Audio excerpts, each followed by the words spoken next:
Last week, I looked at the different categories of tournaments and the associated financial opportunities for players that arise from them. In this video, I would like to discuss the different backgrounds that players have and the associated advantages and disadvantages. And I will discuss the various training opportunities available to players.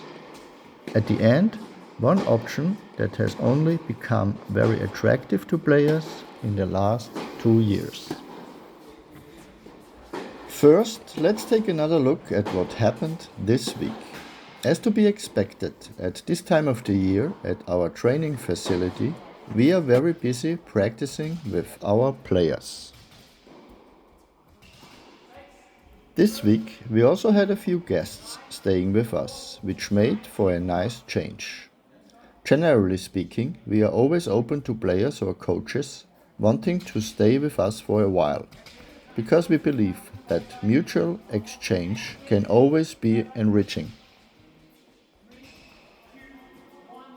Sebastian Sorger spent a week in Italy. In addition to widening his horizons, he also had his serve analyzed by an expert there. Now let's move on to the topic of the various training options and practice in general. First, there are players who can count on a supportive family environment with sufficient financial resources.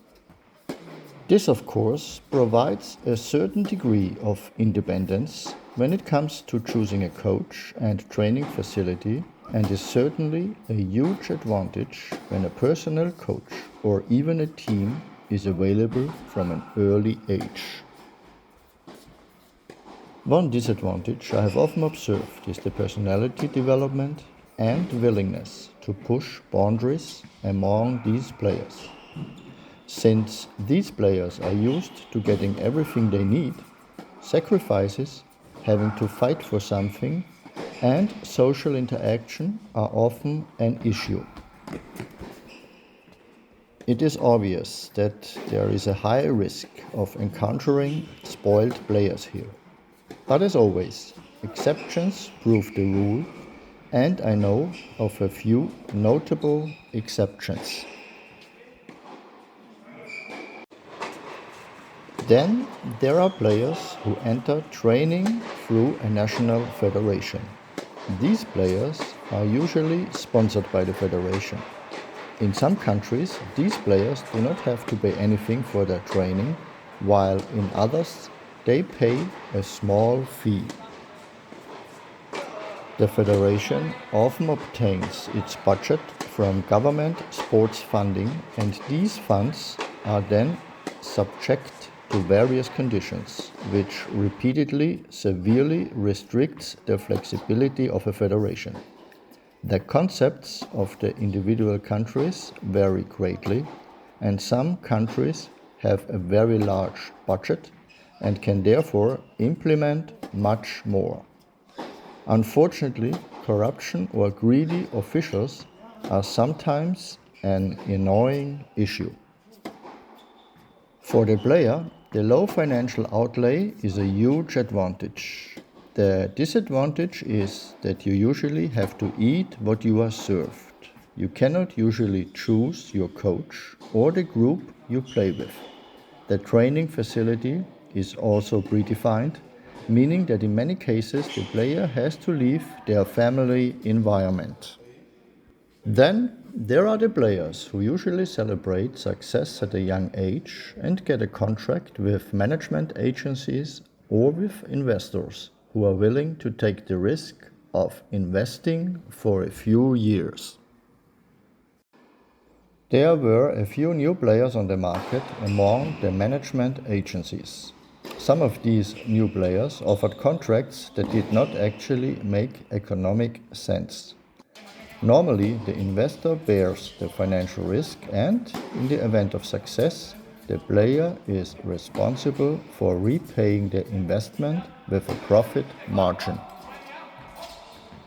The new players offering contracts that cannot be economically profitable in the long term are, of course, attractive to players at the moment, but in the longer term, I believe this model is unsustainable and therefore only a matter of time before it collapses. There are many academies worldwide, and as a result, many players who train at these academies. Many academies have done very well economically in recent years, but the situation has changed recently due to increased competition and the tense economic situation in many countries. For players, the choice and the free market can be an advantage. Most academies have good training partners and a coaching staff that can be relied upon. Nevertheless, the financial outlay should not be underestimated, and for many players it is difficult to pay for full-time coaching at an academy. Then there are many lone wolves on the professional scene. These players fight for their budget every year, keeping themselves afloat with league matches, prize money tournaments, and the modest prize money at international tournaments. These players usually stand out due to their special character qualities. After all, they are their own coach, manager, financial advisor, travel manager, and much more. The obvious disadvantage is the lack of coaching, which means that many players remain stuck at a certain level. One path that has become increasingly attractive to players in recent years is college tennis in the United States. Many restrictions have been lifted, making it much easier to combine college and professional tennis. In addition, universities are now willing to offer players fixed annual sums of money in addition to scholarships. Amounts of up to $80,000 per year are, of course, very tempting for players. However, players run the risk of not knowing whether they will get along with the coaching team or whether the head coach's philosophy will help their game. Another aspect that often occurs is that players are pressured to play even when they have physical problems. This can, of course, have devastating consequences in the long term.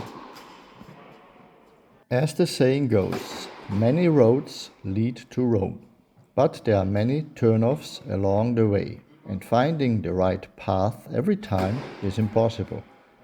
Some players always find their way back to the right path, but many get lost and end up nowhere.